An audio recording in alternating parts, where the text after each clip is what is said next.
Hi, this is Seema Arora, and this is a podcast on sustainability, climate, business, economy, and tech. In today's podcast, I have a very special guest and an expert on energy issues. Professor Sweeney is a professor of management science and engineering at Stanford University. He founded the Precourt Energy Efficiency Center and was the founding director. He has served as a past director of the Stanford Institute for Economic Policy Research. Currently, he's a fellow with the Precourt Institute for Energy and also a senior fellow at the Hoover Institution. It is with great pleasure and privilege that I welcome Professor Sweeney. Welcome. Hello, Seema. It's nice to talk with you. We've been in communication for years, on and off, and it's good to talk with you this way today. Absolutely. And you've always been so kind. I'm always very grateful to you. And here I am trying to share your knowledge through this podcast. And I think it should be very exciting. So, you are also an author of two very important books that I wanted to mention. The first one, The California Electricity Crisis, and you have authored another book on energy efficiency, building a clean, secure economy. So, with Yeah. your vast knowledge in energy, I want to delve right into the topic and talk about the energy issues and the present and the current energy landscape that we have in the US. And given the new administration, I want to tap into your thoughts about um, what are the new things that are going to be done. There's a huge pivot with the new administration. But let's start off by you explaining to our audience how does the energy landscape look for the US as it stands, and please bring in your historical expertise on the topic. Well, thank you, Seema. I'd be happy to. Right now, I believe the energy situation in the United States is very healthy with one exception. The one exception is an important one. We release too much carbon dioxide in the atmosphere, and we're having too much problems of global climate change. Carbon dioxide accumulates. Now, we're only a small percentage of the world emissions of carbon dioxide, but we're one of the largest emitters, second only to China as an emitter of it.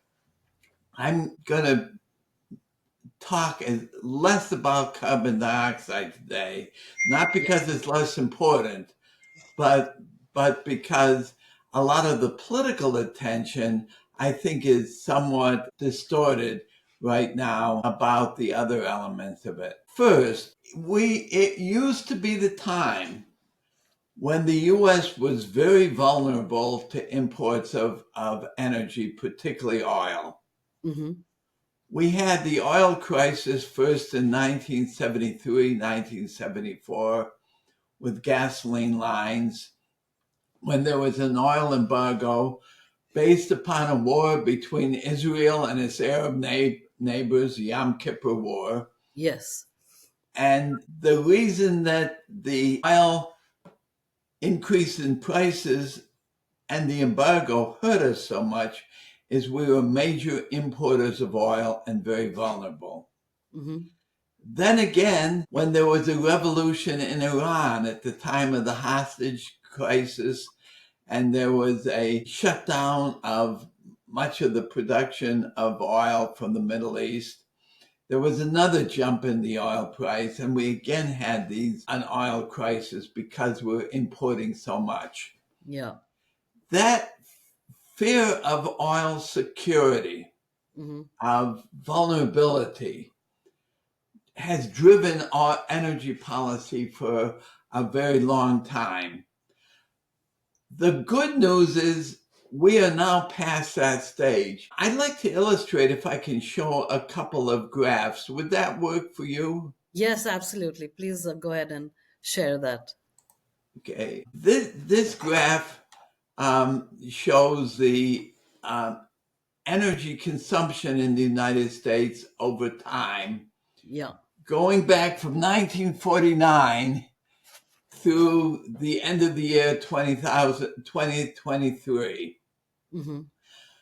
notice that the oil crisis happened in the year 1973. And up to that time, the use of energy was growing exponentially. It was growing right along with the economy. And if you Right. extrapolate that, it would have been a very large number. Once we had that oil Yeah. crisis, we had a lot of push towards energy efficiency, more Mm-hmm. fuel efficient automobiles, uh, LED lights, more efficient refrigerators, more efficiency in industry.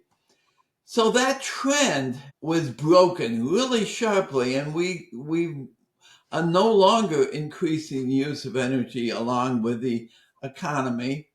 Yeah. We went from 1973 till about 1989 with Mm-hmm. hardly any growth of energy. We grew up until the 2001 time period, and notice that the total use of energy has been roughly declining. We're using less energy in all of United States now than we used 20 years ago.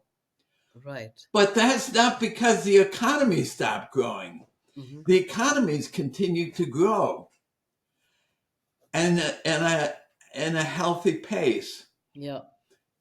We drive cars more than we did before. We fly more. We produce more in the economy. Mm-hmm. Um, we grow more food. We do all of the things that use energy, but we've done it so much more efficiently that we now use less energy than we used 20 years ago. The other thing I'd like you to notice is that the total quantity of energy used in the United States is about 90 quads. Okay. I'm going to show you the second graph about what we produce in the United States. Our production of energy has grown, so now we're producing in the United States over 100 quads of energy. So we're now producing in more energy in the United States than we use. And the difference is we export. We're a net exporter of energy. Mm-hmm. If I go back to this first graph, Yeah. you can notice that of the energy consumption of coal, natural gas, and petroleum, the fossil fuels, those have gone down. Yes. And notice that our total consumption of those is somewhat less than 80 quadrillion BTUs. If you look at Yeah. the production of those together, the production of them is a little over 80 uh, quadrillion BTUs. This light blue is natural gas plant liquid, so we have about 85. So that if you think of the fossil fuels, we produce more than we use, and therefore we export it. For nuclear, wind, and solar, that produces electricity. And other than through Canada or Mexico, you can't export the electricity. Yeah. That's pretty local. But the liquid fuels and the solid fuels, we become a net exporter. That's illustrated in this next graph. Goes back only to 1973 Yeah. when we had the crisis. The red in there is the amount of oil that we were importing. Okay. Notice at the time of the first crisis, we were importing about a third of our use of oil. Right. And that's why the disruption was so devastating to the US economy. Mm-hmm. We've struggled over the many years in order to reduce the imports of oil. And if you look, it's up until 1918, Yeah. excuse me, until 2018, Hmm. we were still importing, but the imports were were declining sharply over this entire century. Um, Now it's hard to see, but you don't see any more net imports of oil in here.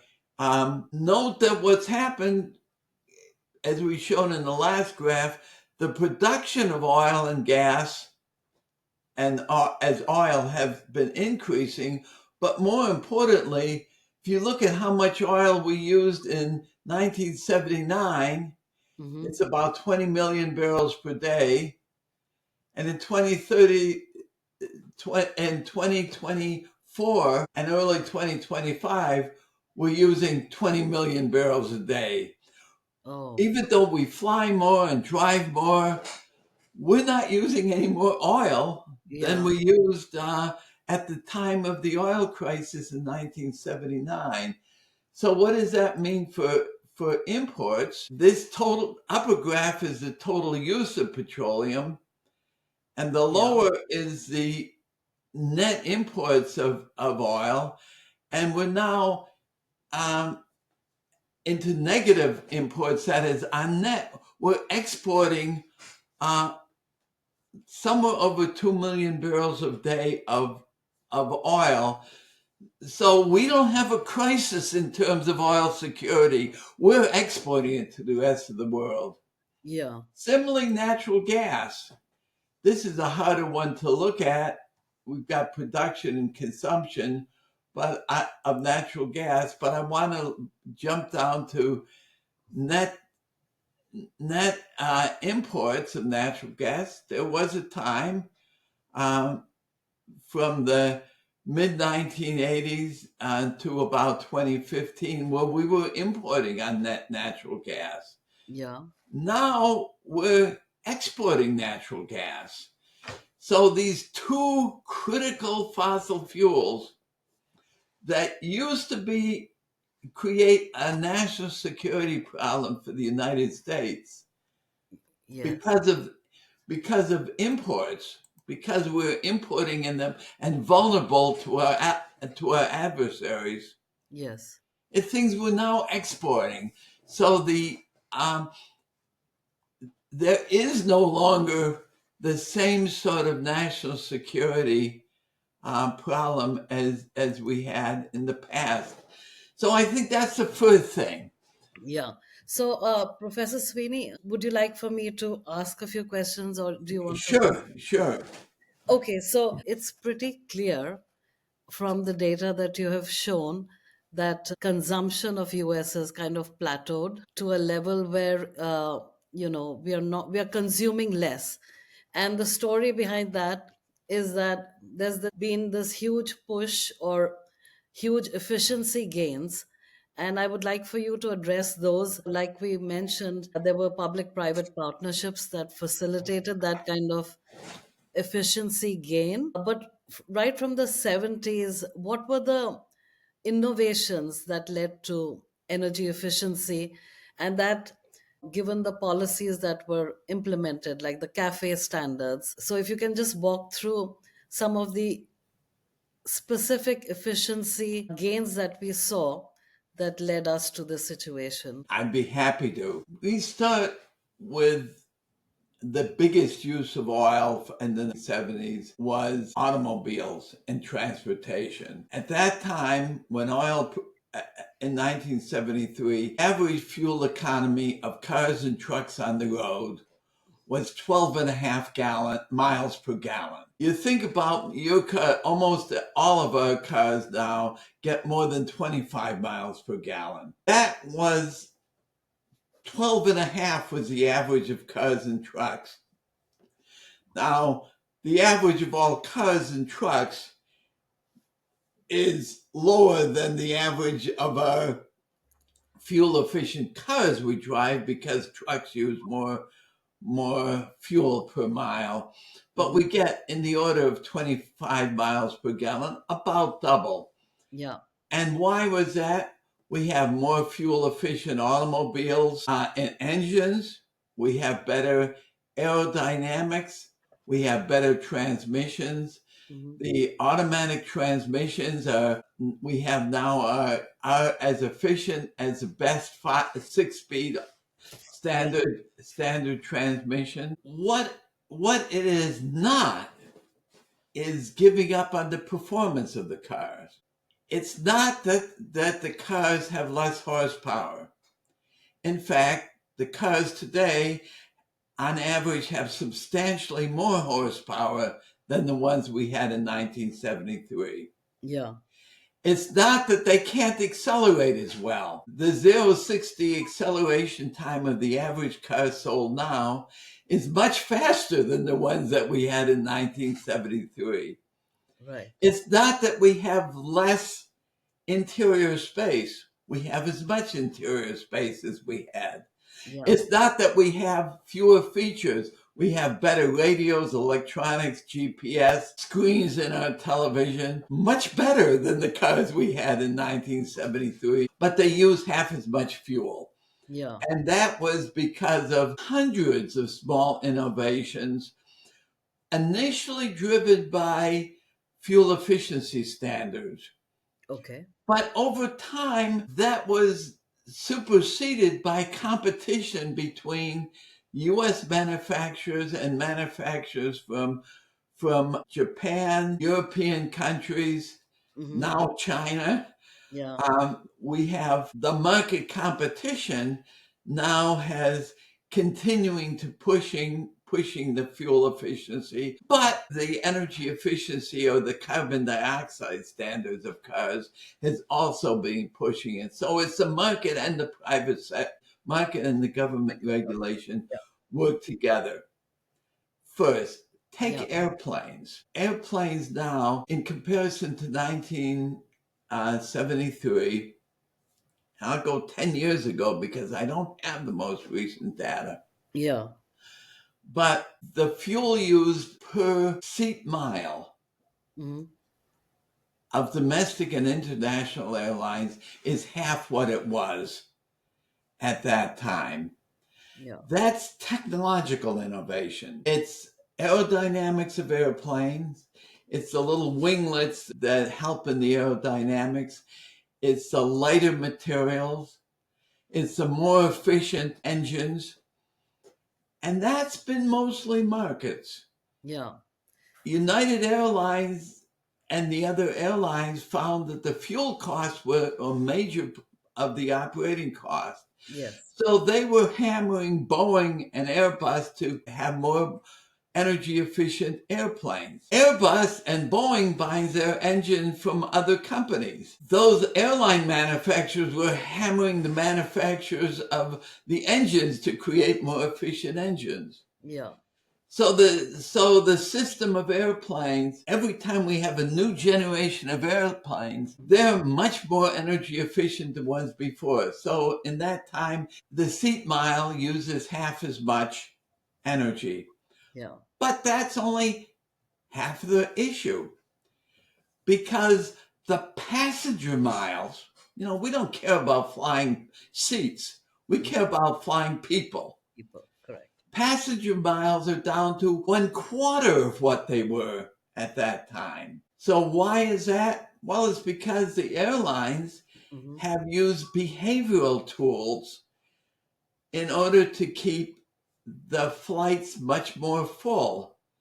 So the capacity factor of the airlines is much, much fuller now. Yeah. We've all seen the results of yield management.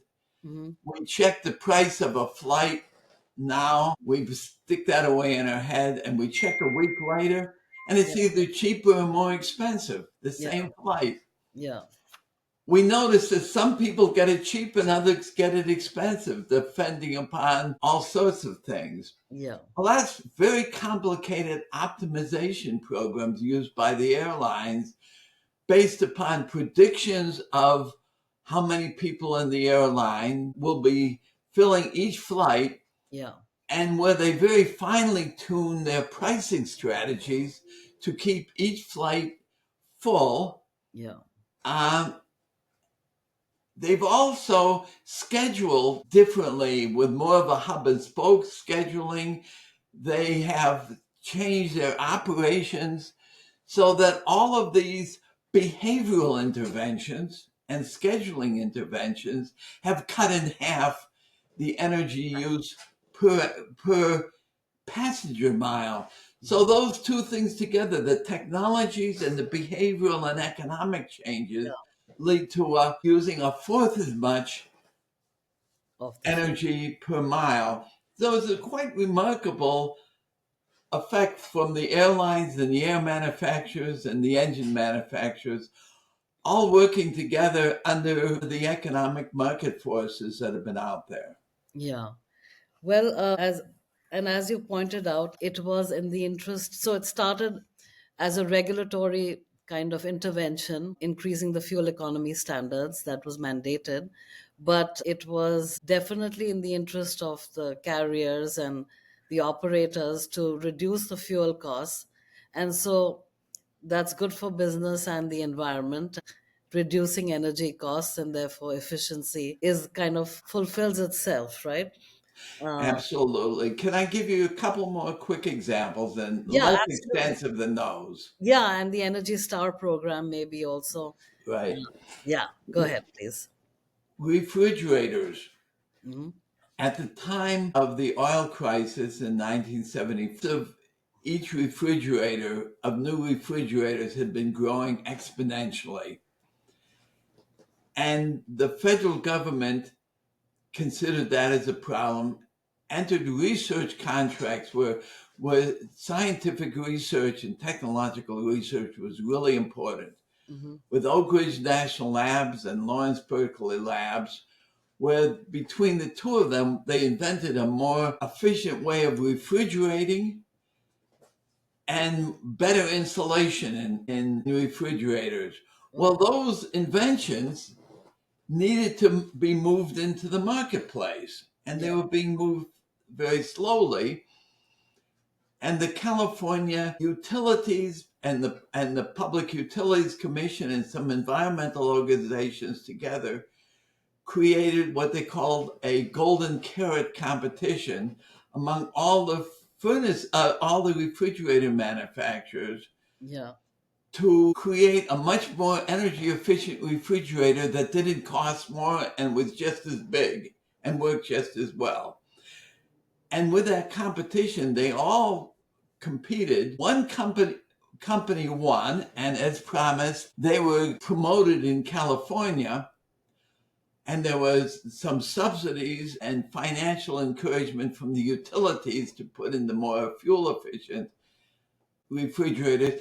But all the manufacturers who were competing had now more fuel energy efficient refrigerators. And Yeah. so they all were able to be sold in California and around the whole United States. So the market share started increasing. Once the market share started increasing, California started energy efficiency regulations so that the least efficient ones that hadn't adopted the new technologies Hmm. were difficult to sell, but the ones with the new efficient technologies could be sold. That promoted it. Yeah. EPA ran the Energy Star program, which gave an encouragement for people to buy more fuel efficient refrigerators, but much more importantly, they gave an encouragement for the manufacturers to try to offer for sale the more energy efficient refrigerators and to promote those. Hmm. Once that pushed it down further, then the federal government put in energy efficiency standards for refrigerators, and we're now down to energy used for a new refrigerator down to what that used to be in about 1940. Yeah. And that was a combination of the private sector, the Yes. utilities, the state of California, the EPA, and individual consumers, Hmm. and then information and advertising campaigns, as well as the competitions, all working together to change those. Yeah. And then finally, we all know about LED lights. Yes. New technologies, Hmm. that now adopted, and they use about a tenth as much electricity to give you good quality lighting. There's many more technologies, but those illustrate some of the things we've seen. Yeah. And the advances in the building side, right? Uh, Right. uh, In insulations and in heat pumps for heating and cooling, even conventional furnaces are much more efficient. Homes are being insulated better. We're now getting in double pane glasses. The old style cold and drafty home is no longer around very much. yeah. All of those are in buildings. You go throughout all of the sectors, and you can get examples throughout the Yeah. entire economy that lead to more efficient use of all energy. Yeah. So you have argued that energy efficiency has done more for the environment than newer sources of energy production. That's true. If you go back to that first graph, we show the use of energy growing exponentially. Yeah. If we continue to grow at that rate, we would now be using over twice as much electricity as we use now. And what I mean at that rate, if we kept growing just a little slower than the economy grew, Yeah. we'd be using twice as much electricity and oil and gas and all the other energy as we have now. So that in itself cut in half the carbon dioxide emissions from Yeah. energy. Yeah. The cleanest energy is the energy we don't use at all. Yeah. And so we use half as much as we would have without this fundamental change. Yeah. Um, if we recently have found other ways we've reduced carbon dioxide. Let me go back to this first graph that I showed you Hmm. because I'll go back to the screen sharing. If you look at the production, look at coal plus natural gas. Yeah. That's increased while that natural gas has increased while coal has declined. Yes. Natural gas is so much cleaner than coal in terms of carbon dioxide. Right. So the second most important reason why we've been reducing carbon dioxide emissions from the US Hmm. from what it would have been otherwise is we're substituting natural gas for coal. Yeah. Some people will say it's because we're producing wind and solar. Right. If you look at this graph up there, the the wind production of energy from wind is that yellow up there. Yeah. The production from solar is this orange on top of the yellow. The green's biomass, the Yeah. red's nuclear. So wind and solar actually haven't done much yet Yeah. So it's to about, reduce carbon dioxide because their quantities are so small. yeah. It's the shift from coal to natural gas Yeah. that is the bigger thing, but not as big as the fact that we're just using less energy. Yeah. And because we're using less energy, we need less coal, natural gas, petroleum Yeah. in the overall economy.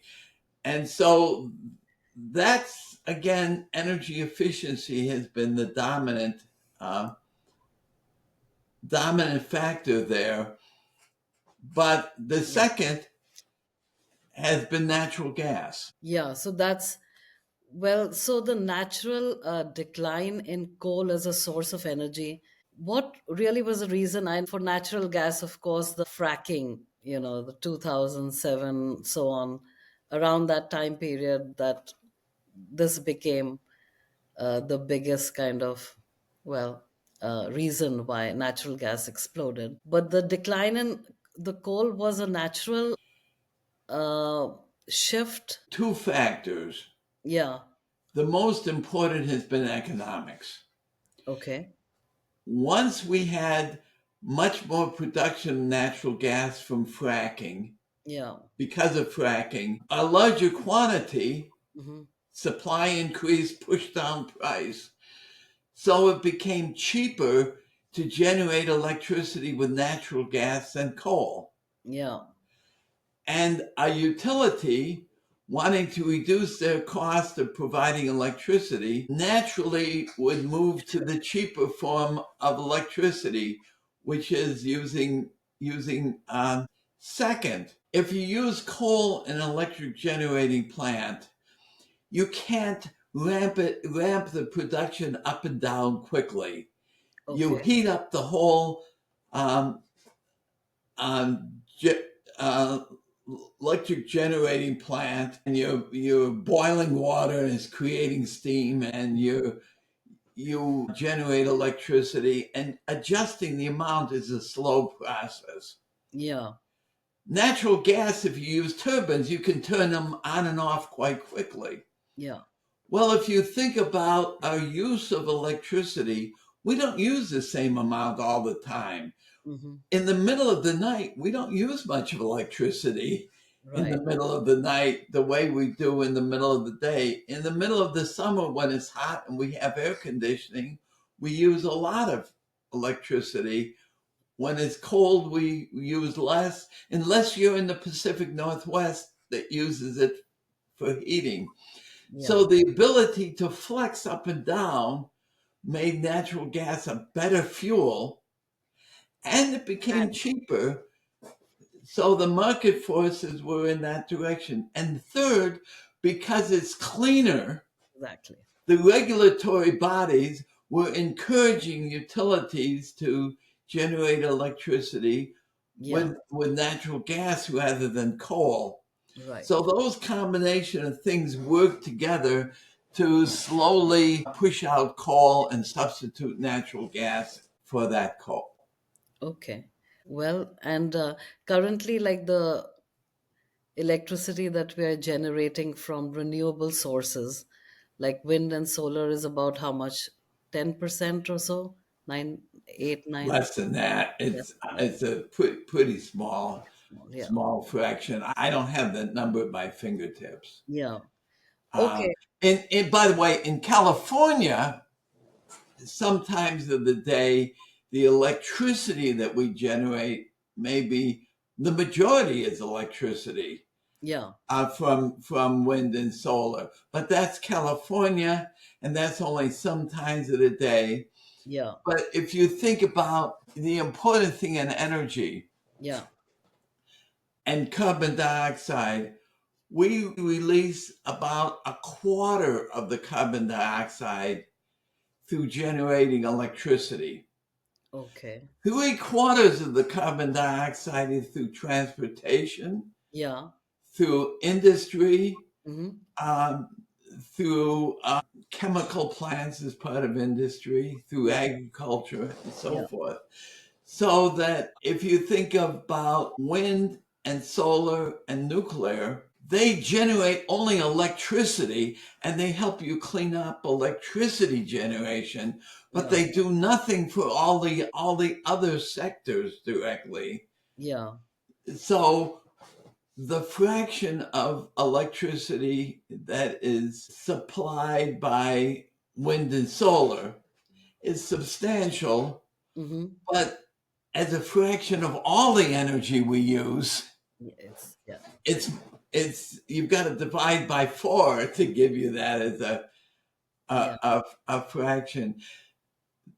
Just a caveat on that: the way electricity is being reducing carbon dioxide in the other sectors Mm-hmm.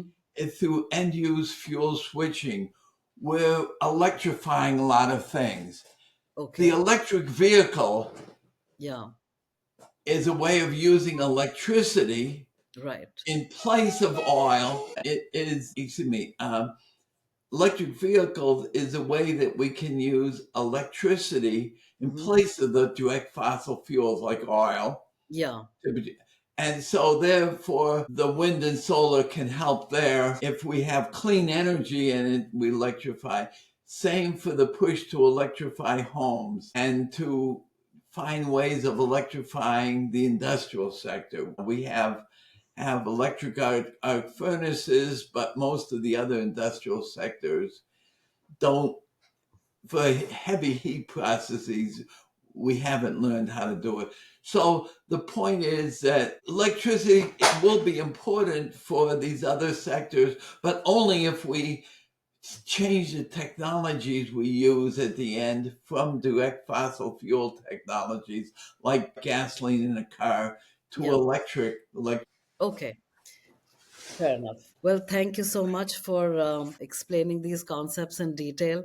I think what we will do is switch a little bit. I want to, right now, before we delve into the current policies, I want to spend some time learning about how you got interested in energy and a little bit about how you started off your education at MIT and got to Stanford, and who were your mentors? I would love to.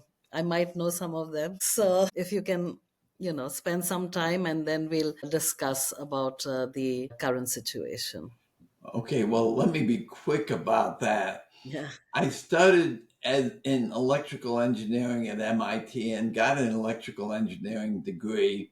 Yeah. But at the time I was a senior, I knew I didn't want to become an electrical engineer. I wanted things that were more involved with people Hmm. and overall systems rather than the just physical things. And I went for a year to Stanford Business School, did Oh very poorly there, and then I say I flunked out. I didn't quite flunk out, but I was close. no. Um, and met Bill Linville, who had founded the Engineering Economic Systems Department at Stanford, and transferred there into a PhD program where they were using engineering approaches to address large scale world problems. Hmm. As part of that time, I got a research assistantship with Bob Lind, professor in the department. Robert Lind was his formal name. And he was an economist. I knew nothing about economics, so I decided I should learn some. I started taking some courses in the economics department, the PhD courses, and Kenneth Arrow was Oh, teaching a course, and I was blown away by the intellectual rigor of that. I was just so excited and so positive about that. yeah. And that got me excited about thinking about economic issues. Later on, Ken was a mentor to me throughout the rest of my career. I graduated, got my PhD doing urban economics, housing market theory. My department, my advisor was leaving. My department at Stanford was going through a national search for a Hmm. new faculty member to replace him. They found me after the national search. I became a faculty member in the department I graduated in. Oh, I was wonderful. still doing urban economics, but I had a two-step process of moving into energy, and it was my students that did that for me. One, by the name of Prem Garg Hmm. from India, Yeah. he and I were talking about some issues about how you would um, manage an economy that had an essential resource that is available in finite quantities if the economy wanted to go on forever. Hmm. Think about energy resources. And he got me thinking about economics of natural resources. So I started moving into that. Yeah. While I was teaching that, one of the students who took my course by the name of Rich Gilbert Yeah. uh, was in electrical engineering. He got excited. He transferred to my department and he was doing natural resource economics, but he also needed money, got a research assistantship with another faculty member who was doing a project in energy and society. Yeah. Rich pulled me in. I got interested in energy issues. By the way, Rich is a professor at Berkeley now. Okay. Prem Garg went to the World Bank after he got his degree, ended up as the head of the Office of Quality Management of the World Bank. So my students made me do it. They got me into this area. Oh, And then I've been a professor, assistant professor for 3 years, and I felt I'd been in school since kindergarten. And I needed some break. experience. And the oil crisis happened. I went to Washington Yeah. to the new agency called the Federal Energy Administration. Okay. It was the predecessor to the Department of Energy. And I was going to go there for 4 months. But at the end of the time, Eric Zausner, who was the number two guy in the agency, asked me if I would head the office I was part of. Oh, really? That terrified me because I was an analyst in a branch, and the branch was in a division. The division was in an office. I never managed anybody. I didn't even have a secretary at Stanford. And here I was going to manage an office of 30 or 40 people. Yeah. And so when I explained all of those other things why I shouldn't, I guess the answer was, so what's your point? And so I spent 2 years directing that office and subsequent offices. Right. And when I went back to Stanford, I had totally restructured my career. So I was really focusing on much more what are the things that we can be doing to make a difference in energy and then later energy in the environment. Yeah. Um, Later, I had mentors. George Schultz was a great mentor of mine. We Yeah. mentioned the two books. I hate writing books. It's really difficult and I just hate the process. Yeah. I wrote those because George Schultz twisted my arm to write the books. Oh, wow. And when George Schultz was twisting your arm stayed twisted. Yeah. And that's what caused me to do that. And George actually got to be my best marketing agent for advertising on those books. So he'd give a national speech and tell people they should read the books Yeah. there. So those were throughout my career, people who really mentored me, made a lot of difference to how I defined what I did as a faculty member. Yeah. Well, it's so good to know that. I was very fortunate enough also to have Professor Arrow during his later years. I saw him a lot and he mentored some of my work. And so it's great to, hear stories of how, they touched everyone's life, especially academic life. And of course, George Schultz, because of his kind of acknowledgement of climate change and really looking for ways to address that. I think that was remarkable as well.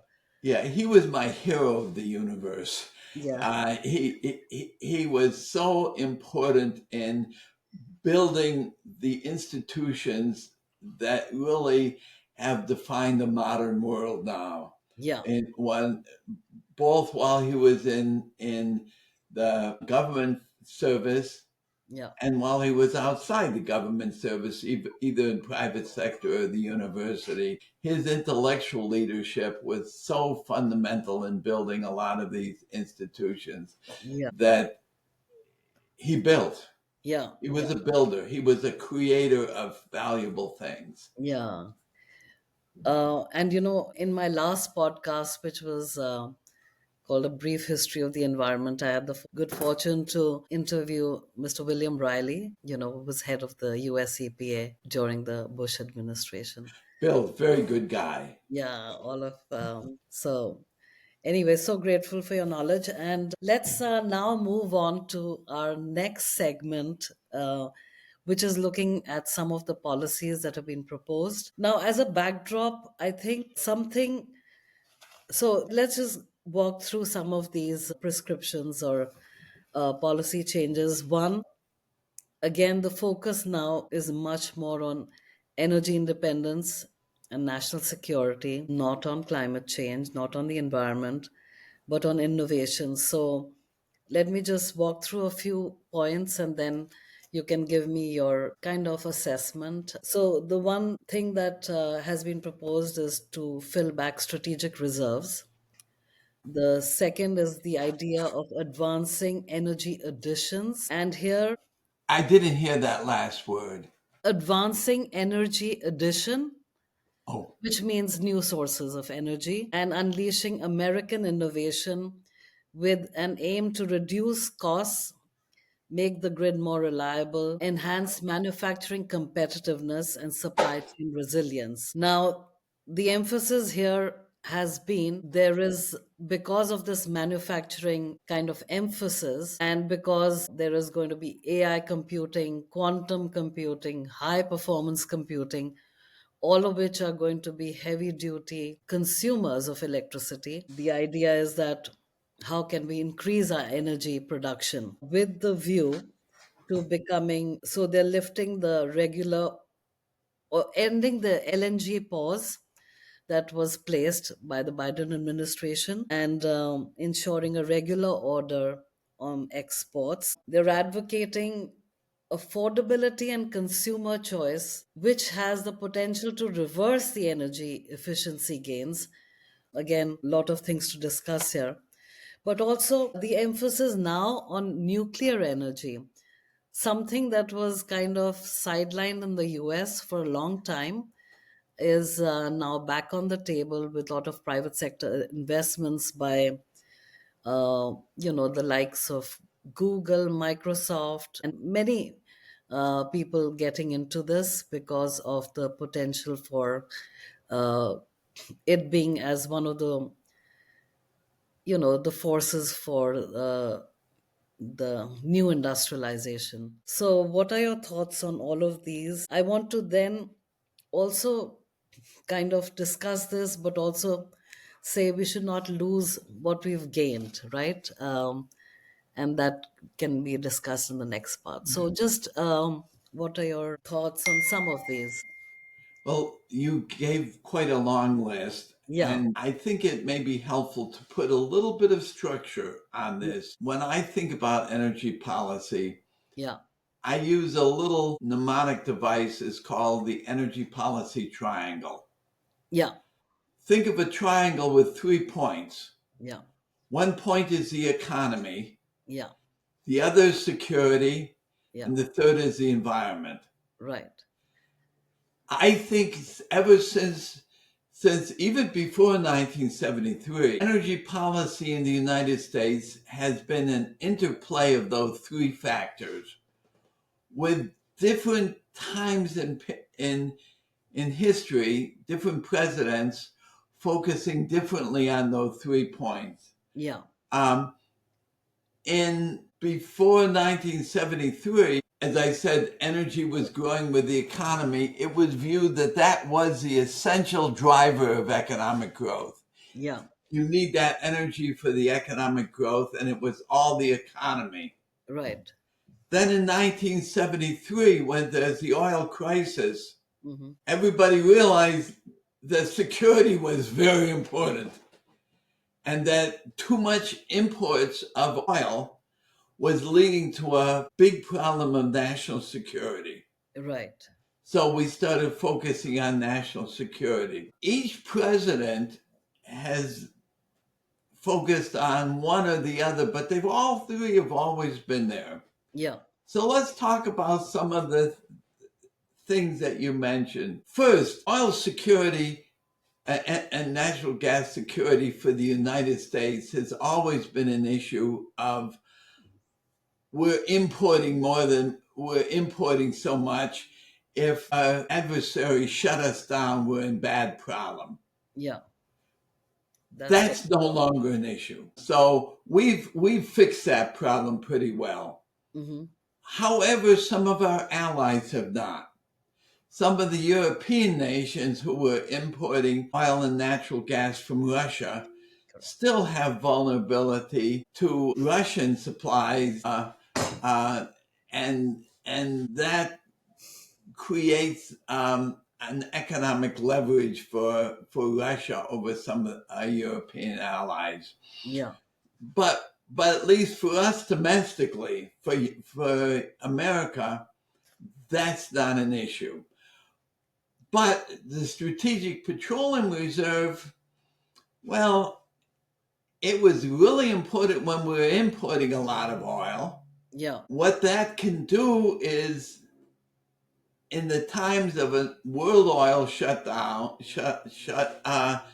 supply disruption, we can we can take oil from the Strategic Petroleum Reserve and keep the oil price from spiking as high as it would have been. Right. That's still good to avoid the spikes. People can no longer shut down our supply of oil. Yeah. However, by the way, let me get in there. If we have a big tariff against Canada, Yeah. we realize that most of our imports of oil come from Canada, and that's a heavy oil, and our refineries have been optimized for that. Okay. We produce a lighter oil mostly in the United States, Yeah. and we export that and import. The majority of our imports are from Canada. So if we create a tariff on Canadian oil, Canadians may end up just shipping it to China or someplace else, and that's going to hurt our refineries who are optimized for that. But they can be changed over to use the lighter U.S. oil. So that degree of vulnerability is not a problem. And besides, I don't think Canada is going to use oil as a political weapon against us. Yeah. Tariffs may cause a disruption that we're shooting ourselves in the foot, but Canada is not. Yeah. So, but we still have security problems. We have cybersecurity, and you see cyber attacks have shut down the oil pipelines on the east coast of the United States. There's been attacks to try to shut down the U.S. grid, either physical security by shooting bullets into in electricity substations and shutting them down, or else by have cyber attacks on them. So we have electricity security problems in the United States. And as we move more and more towards smart grids and computer control, there's a constant race between our cybersecurity efforts and the efforts of the hackers to try to harm our grid. Okay. So I haven't heard as much about that, but that's an important area of the security. So the oil, you started with the oil stockpile. Yeah, we should fill those up, because even if we're importing oil, very rapid adjustments in the oil price get disruptive for the industries that use it, because the U.S. domestic price moves up and down with the world price of oil. Yeah. And even though we're not importing any on the net, the price is all connected, because the oil can move from country to country. Yeah. So that's good. Do we need to produce more oil? Donald Trump has said it's liquid gold. We will end up producing more. We can open up more oil production in offshore, in in the Alaskan wilderness areas, in the Arctic areas. To me, you've got to pay attention to the environmental part of the energy policy triangle. Yeah. So those don't help our national security, because we're already exporting this. Yeah. So do they help the economy? Well, those that are given the rights to produce it may make some more profit for that, so that more profit will be good for the owners of those companies. The owners, they're publicly owned, so that's broad distribution. So it could be some good things for the economy, but opening more oil won't create a lot more GDP. It will be such a tiny impact. But there's environmental impacts that we've got to pay attention to and balance. So I think that while maybe some more leases make sense, we got to be careful that we should be paying attention to the whole energy policy triangle and the trade-offs between the economy and the environment, given that there's no security. Yeah. Absolutely. issues. Exporting of natural gas. The more natural gas we export, the less is available in the United States. And so the higher the price of natural gas in the United States. So there will be some negative economic impacts to the rest of our industry if we export large amounts more of natural gas than we have now. But Yeah. it'll be good for those countries that are our allies that would be more secure if they had U.S. natural gas rather than from Russia. Right. So there, the security issues are a little bit more complicated Yeah. as to we would probably help our allies be more secure. Yeah. We would harm our economy a little bit. And maybe for some of our allies, that would push out the use of coal. And so it might be good for the environment to export more natural gas Yeah. and push out coal, just like it's happened in the United States. So Yeah. that's complicated. And Yeah. I don't have Right. a black and white answer on that. Giving up on the energy efficiency standards, that's not a good idea No. because if you look at all of us, the fact that our refrigerators are more efficient, our lights are more efficient, Buildings. it means we spend we Yes. have to spend less money to Yeah. get what we want in life. A cold beer and a hot house, you can do it more cheaply with the energy efficiency. Your house can be well lighted, you can be comfortable Yeah. and not spend as much money Yeah. if we have a much more energy efficient home. Yeah. We can drive more and visit our relatives and our friends more Yeah. and not spend as much if we have more energy efficient automobiles. Right. And it's good for the environment if we have more energy efficient automobiles. Right. So the pushing back on the energy efficiency efforts and the fuel efficiency standards for automobiles doesn't help our national security, Yeah. isn't good for the environment, and isn't particularly good for the economy because it costs us more to have a cold beer and a warm house. Yeah. Um, Absolutely. so I think we really should forget any ideology about it and say what's good for the American people. Yeah. And good for American people is to get products that don't cost them as much to use to get the pleasures that they want in life Yeah. and don't harm the environment Yeah. as much. So Absolutely. I think each one of the things you've mentioned can be analyzed thinking about the energy policy triangle. What's the effect on the economy? What's the effect on the environment? What's the effect on security? And I don't now remember what other ones you mentioned. No, this is great. I mean, again, I think if the focus is more on also what's instead of ideology, to look at the three aspects that have been associated with energy. I You think, look at if we have better technology and more creativity and more innovation, it's great for all of us. yeah, It yeah, may not be as good for the people that are pushed out of a job because robotics are doing their job. yeah, But over the long sweep of history, we get new jobs and people get doing different things. So I think that when we have innovation that changes the configuration of jobs, we have to pay attention to what happens to the people that are pushed out of job and give real help for them. But yeah, over the long run, it's really good for all of us. to innovate continuously. But on the other hand, Yeah, one of the ways we get innovation is the government in energy and everything else is the government encouraging innovation financially.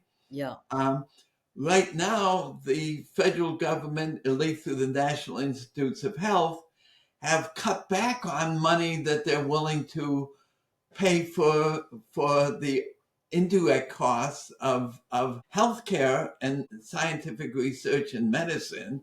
hmm, Well, those indirect costs are real costs.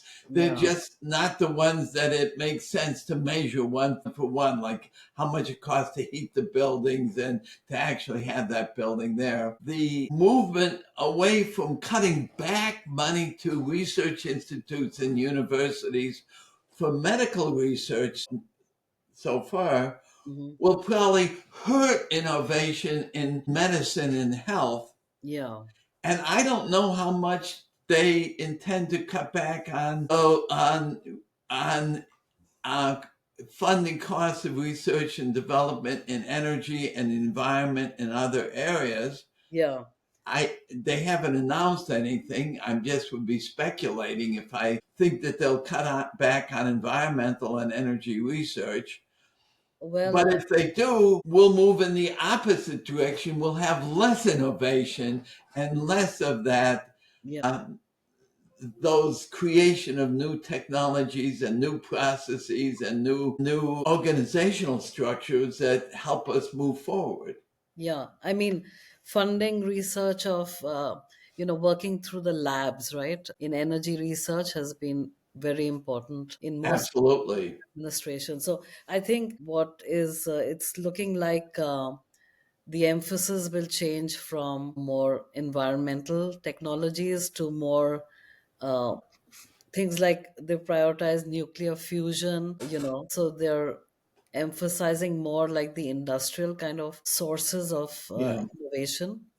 And by the way, those are things where we really don't know what's going to happen. Yeah, Take nuclear as something explicitly you mentioned and the Trump administration seems to like. yeah, Um, it's a clean form of energy, very little environmental impacts. So it's good for the environment. If it's very secure form of energy, it keeps running. The nuclear power plants yeah. uh, are not likely to break down in the way a natural gas plant can. What they're not is cheap forms of energy. What is that? What has harmed nuclear power is that generating electricity from natural gas is simply cheaper than generating it from nuclear power. And that's true even existing nuclear power plants. It's cheaper to go to natural gas than many of the existing plants. And then when you have to add in the capital cost of the new plants, they're substantially more expensive.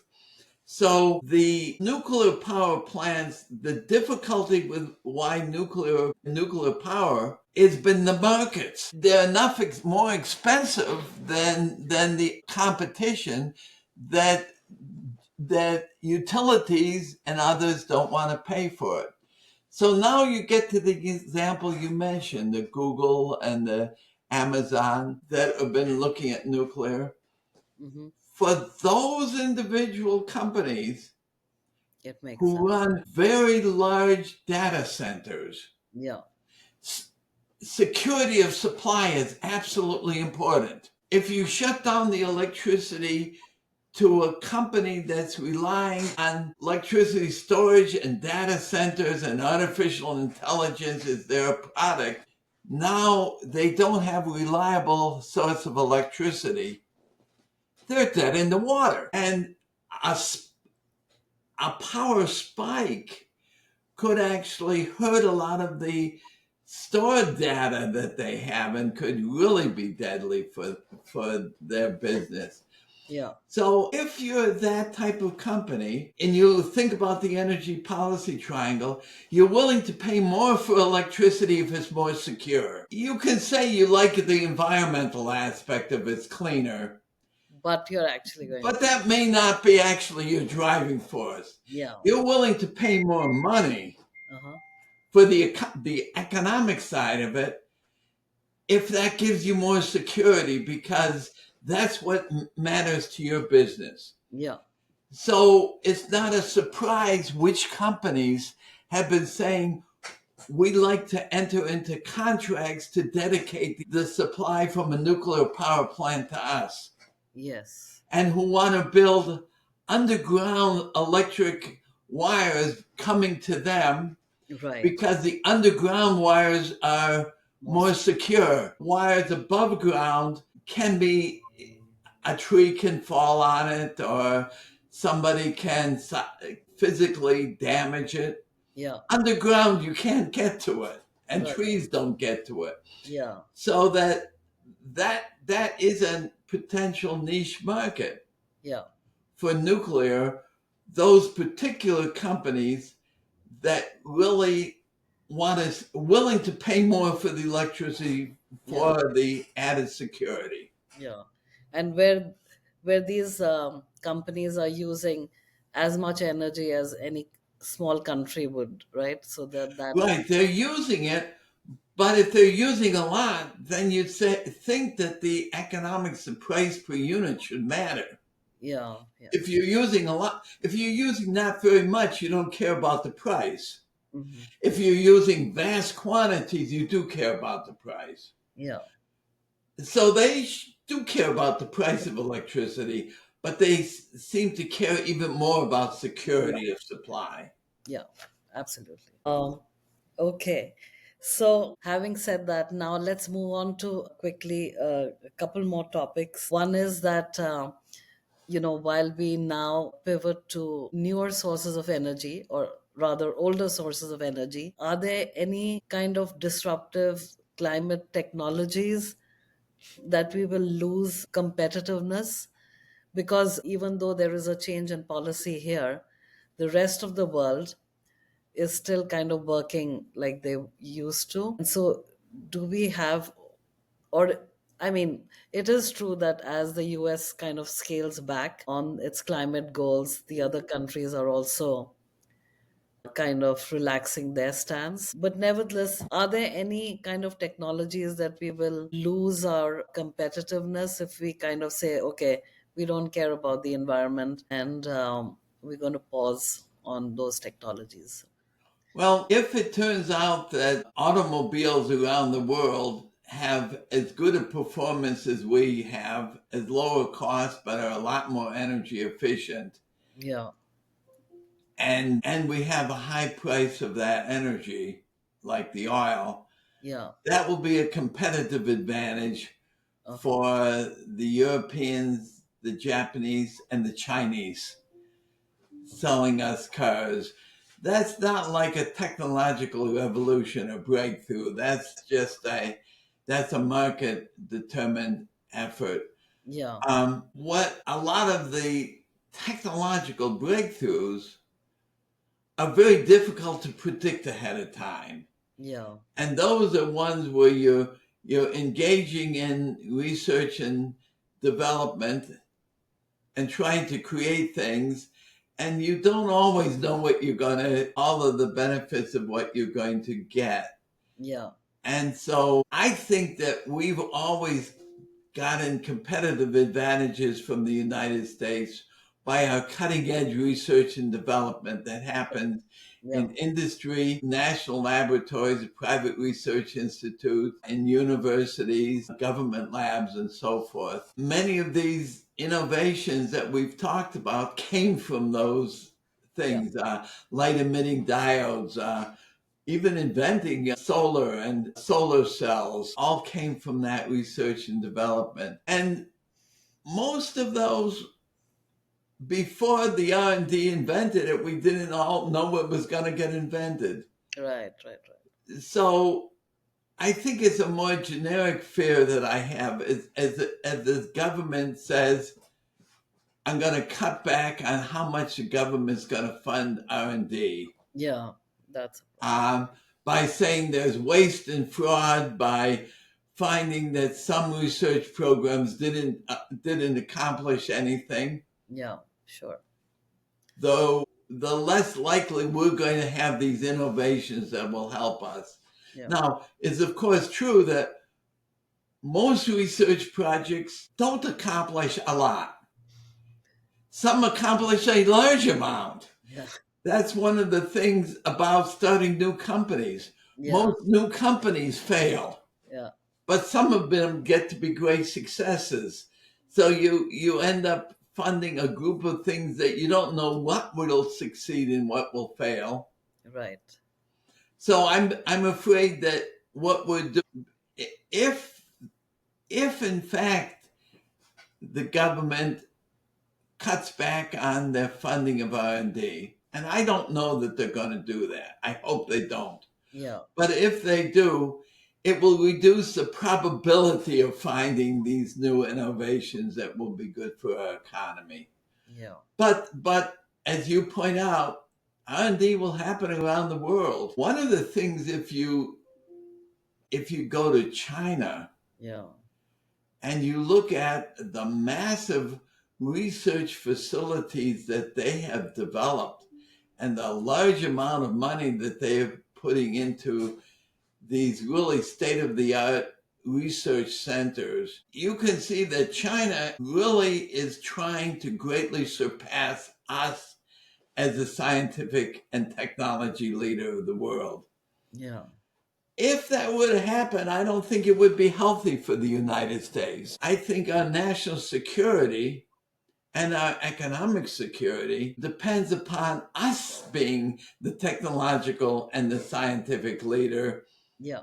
And so I don't want to see a government push That out of the. to cut back on that, jeopardize our long run national intellectual and scientific and technological leadership, because that will harm our national security and our economic security. Yeah. Okay.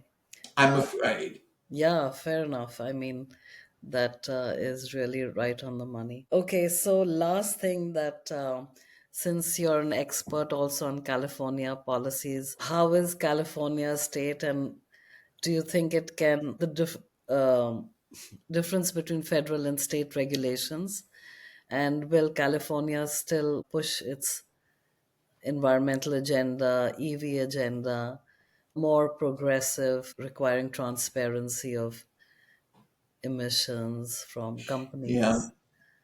Again, I'm never an expert in predicting what individual politicians will do. Yeah, That's beyond my pay grade. yeah, But I personally think California has gone too far in some of their regulations. I think the statement that we will phase out the purchase of new internal combustion vehicles by 2035.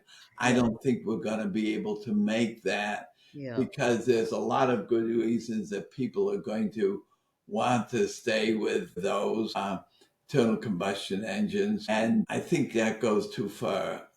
Our low carbon fuel standard that we have is putting a implicit price on carbon dioxide that is too high yeah, for the economy, so pushing too hard.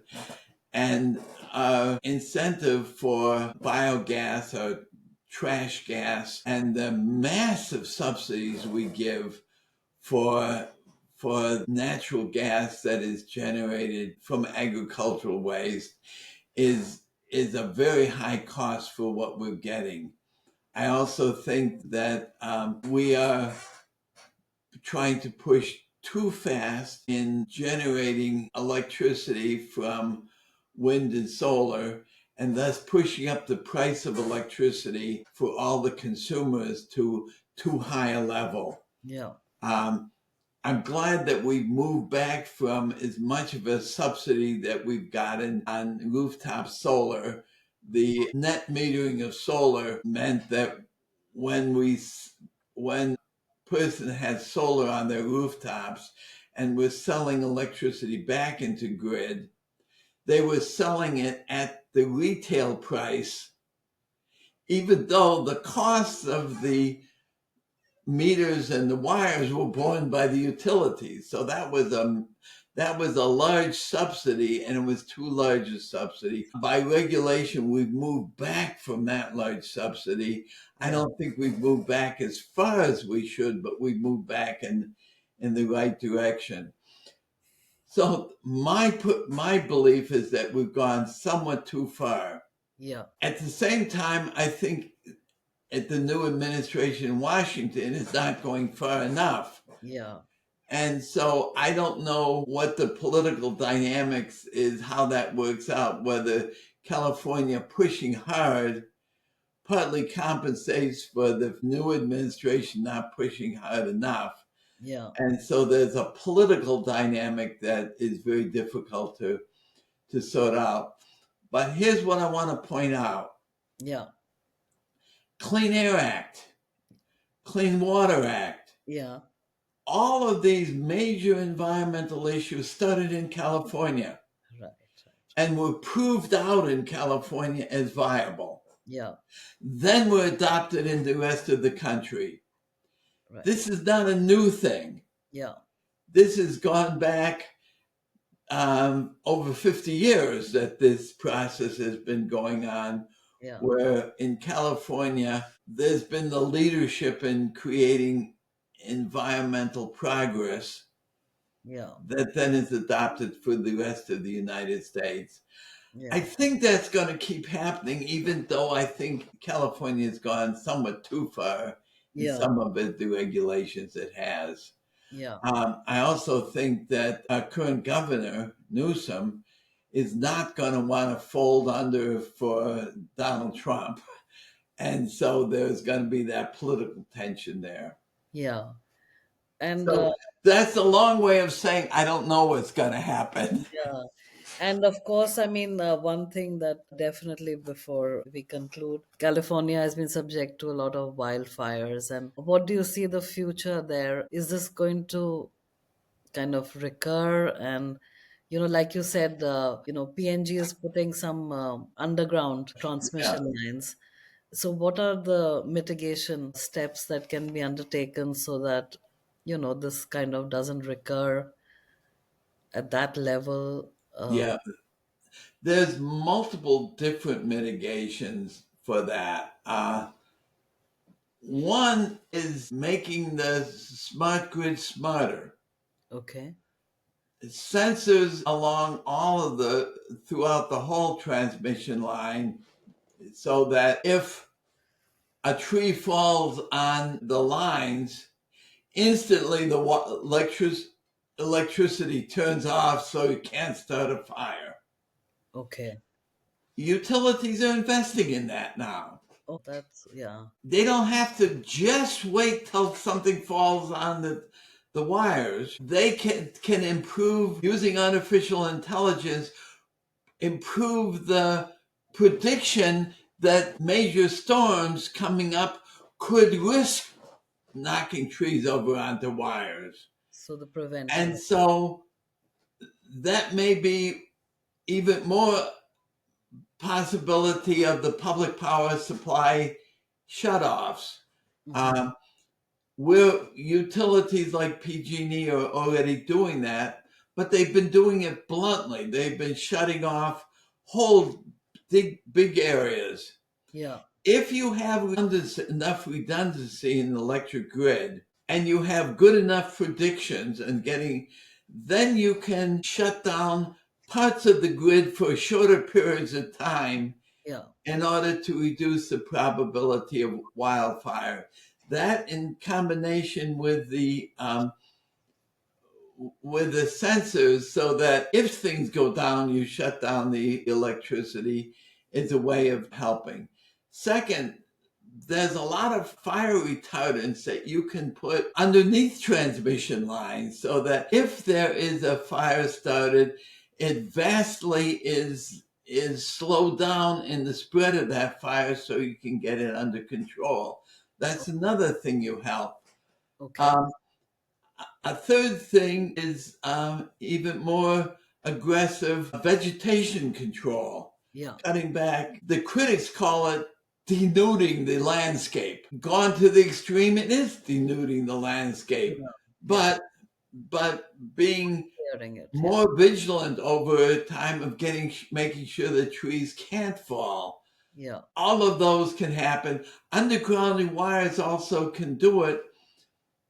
But there's reason to believe that undergrounding of the wires may be one of the most expensive ways Yeah. you accomplish that end. So when you see that PG&E has gone through a lot of undergrounding, Yeah. you recognize that that becomes a capital cost Right. for PG, and they can earn a rate of return on that capital investment. Yeah. Whereas some of the other things like the maintenance and the fire retardants, that's operating costs for which they can't earn a Yeah. rate of Yeah. return. Yeah. So you get suspicion, Yeah.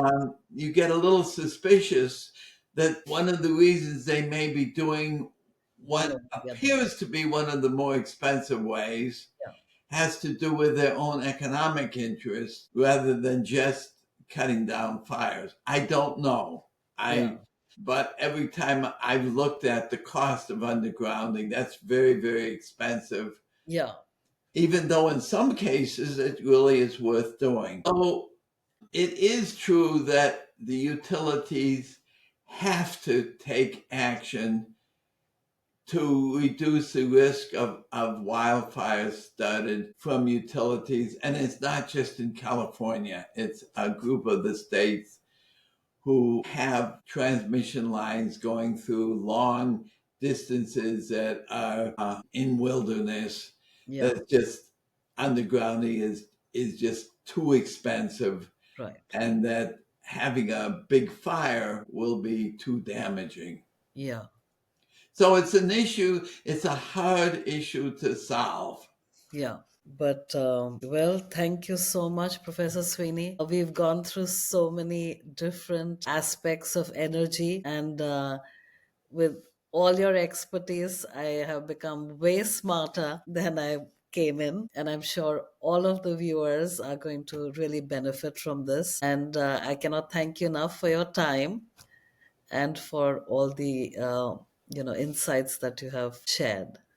Well, thank you so much, Seema. You're a great host on this. Thank you. Oh, next time we'll have coffee in real. Uh, and I have a cup right here. cheers. Okay. Well, Okay. thank you so much, and have a great rest of the day. And Bye bye. all right, thank you.